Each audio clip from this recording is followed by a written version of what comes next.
আসসালামু আলাইকুম। আমি Mohammad Zahidul Islam Zahid, senior staff nurse, mental hospital Pabna. আজকে আন্তর্জাতিক নার্সেস ডে। এই দিনের প্রতিপাদ্য বিষয় হচ্ছে our nurses, our future, empower nurse, save the life. অর্থাৎ আমাদের নার্স আমাদের ভবিষ্যৎ, জীবন রক্ষায় নার্সদের ক্ষমতায়ন প্রয়োজন। এটাই আজকে মূল প্রতিপাদ্য বিষয়। এখানেই উঠে আসে নার্সদের যদি মানুষের জীবনটাকে, মানুষের লাইফকে সেভ করার জন্য, সুন্দরভাবে সেবা দেওয়ার জন্য এই আনাটা জরুরি। এক্ষেত্রে আমাদের দেখা যায় যে হসপিটাল সেক্টরে বিভিন্ন জায়গায় নার্সরা স্বতন্ত্রভাবে কোনো ডিসিশন নিতে পারে না। এদেরকে বিভিন্ন বিষয় চাপিয়ে দেওয়া হয় বিভিন্ন মহল থেকে এবং তাদের নির্দেশেই চলতে হয়। ইভেন আমাদের যে অধিদপ্তর আছে, অধিদপ্তরের যে বড় বড় ডিসিশনগুলো সেগুলোও আমরা নিতে পারি না। ফলে নার্সরা তাদের যে রোগীদেরকে যে সেবা দেবে সেক্ষেত্রে অনেক প্রতিবন্ধকতা রয়ে গেছে। চাইলেই একটা নার্স একটা রোগীকে প্রয়োজনীয় মুহূর্তে অনেক কিছু পড়ায় তাদেরকে, কিন্তু সেবা দিতে পারে না, সেইভাবে ব্যবস্থা নিতে পারে না। বিশেষ বিশেষ ডাক দেখা যায় আমরা কোয়াক, হাঁটুরে ডাক্তার, স্যাকমো, এদেরকে প্রেসক্রিপশন করার রাইটস দিছে, কিন্তু আমাদের নার্সদেরকে অন্ততপক্ষে সব ডাক প্রয়োজন নাই। জরুরি ডাকগুলো, কিছু ডাক আছে যেভাবে বাইরের দেশগুলোতে প্রেসক্রাইব নার্স তৈরি করছে, সেভাবে জরুরি ডাকগুলো প্রেসক্রাইব করার রাইটস দিলে আমি মনে করি সব ক্ষেত্রে ডাক্তাররাও সেফ থাকবে এবং প্রান্তিক জনগোষ্ঠী উপকারিত হবে। আমাদের এই সকল নার্সগুলো যখন পেরিফেরিতে কাজ করবে, জব করবে, সেক্ষেত্রে এলাকার মানুষ সবাই অনেক বেশি উপকৃত হবে। এই জন্য আমি মনে করি প্রেসক্রাইব নার্স তৈরি করাটা খুবই জরুরি। এবং নার্সদের যে সকল পিএইচডি করতেছে, এমএসসি করতেছে, বিএসসি করতেছে, যার যার যোগ্যতা অনুযায়ী তাদেরকে পদ সৃজন করা জরুরি। এবং যার যার যোগ্যতা অনুযায়ী, বিশেষ করে আমাদের বিএসসি নার্সিংয়ে যারা কমপ্লিট করে তাদের অন্যান্য প্রফেশনাল যে বিসিএস ফেস করে যেভাবে ক্যাডারভুক্ত হয়, আমাদেরকে এই ধরনের যদি প্রফেশনাল ক্যাডার অর্থাৎ বিসিএস নার্সিংটা চালু করা হয়, সেক্ষেত্রে আমি মনে করি ক্ষমতায়নের এক ধাপ এগিয়ে যাবে। এজন্য আজকের দিনের যে দাবি নার্সের ক্ষমতায়ন, মানুষের জীবনকে সেভ করার জন্য, এই নার্সের ক্ষমতায়নের লক্ষ্যে আশা করি সরকার এটার একটা সুন্দর পদক্ষেপ নেবে এবং বিসিএস এর পক্ষে আমাদেরকে আরেক ধাপ এগিয়ে নেবে।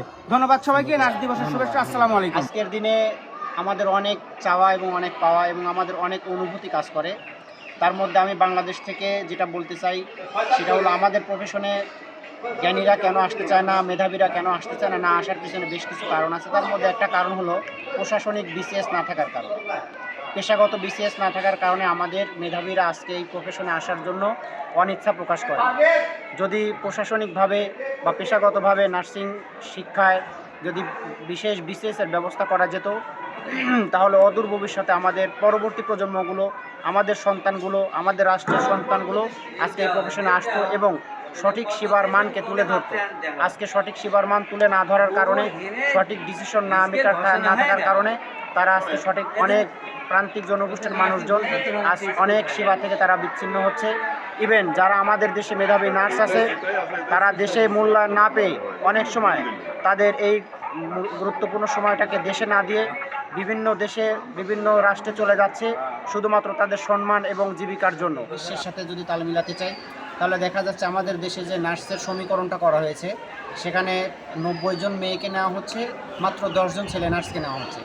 আমি মনে করি প্রফেশনের ক্ষেত্রে এরকম ভেরিয়েশন না করে বা একটা বৈষম্য তৈরি না করে, ডিসক্রিমিনেশনটা তৈরি না করে যদি আমরা সঠিক মাপে, কারণ বিশ্বব্যাপী এটা নার্সের চাহিদা দিন দিন বাড়ছে। আমাদের দেশের যে জনগণ, সেই তুলনায় নার্সের পরিমাণ অনেক কম। সরকারি ক্ষেত্রেও কম আছে, প্রাইভেট ক্ষেত্রেও কম আছে, যার কারণে দেখা যাচ্ছে আমরা সঠিক সেবার মান দিতে পারছি না। বিভিন্ন হসপিটাল ঘুরে, বিভিন্ন প্রাইভেট হসপিটাল ঘুরে প্রত্যেকটা রুগীর পেশেন্ট অথবা রুগী অনেক সময় বলে নার্সদের ব্যবহার খারাপ। ব্যবহার খারাপ হওয়ার পিছনে অনেক রেশিও কাজ করে। তার মধ্যে একটা সমস্যা হলো যে আমাদের এখানে ফিমেল নার্সের পরিমাণটা অনেক বেশি করা হয়েছে, মেল নার্সদের সাথে এই বৈষম্যটা করা হয়েছে। আমি সরকারের কাছে দাবি জানাচ্ছি, যারা ডিসিশন মেকার তাদের কাছে দাবি জানাচ্ছি এই বিষয়টা অত্যন্ত সুচিন্তার সাথে ভেবে দেখার জন্য, যেন ইন ফিউচারে ছেলেদেরকে এই নার্সিং প্রফেশনে আনার ব্যাপারে উৎসাহ দেওয়া হয় এবং এই পার্সেন্টেজটা যেন বাড়া হয়। যেখানে 10% আছে সেখানে যদি বাড়িয়ে 30-40% বা 50% করা হয়, আমি মনে করি এই প্রফেশনটা আগামী ভবিষ্যতে বা আগামী 2-4-5 বছর পরে আরও বেশি ফলপ্রসূ এবং আরও বেশি দেশের জন্য গৌরব এবং আরও বেশি জাতিকে এবং আরও বেশি প্রান্তিক মানুষের সেবা। আসসালামু আলাইকুম।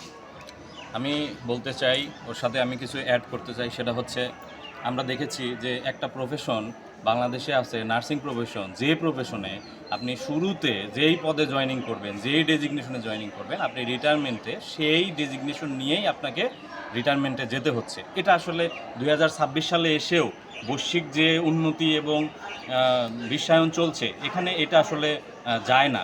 একটা মানুষ তার জীবনের সারা জীবন একটা প্রফেশনে কাটিয়ে দিচ্ছে, অথচ সে সেই একই ডেজিগনেশন নিয়ে সে এলপিআরে যাচ্ছে, অবসরে যাচ্ছে। এটা আসলে বেমানান আসলে।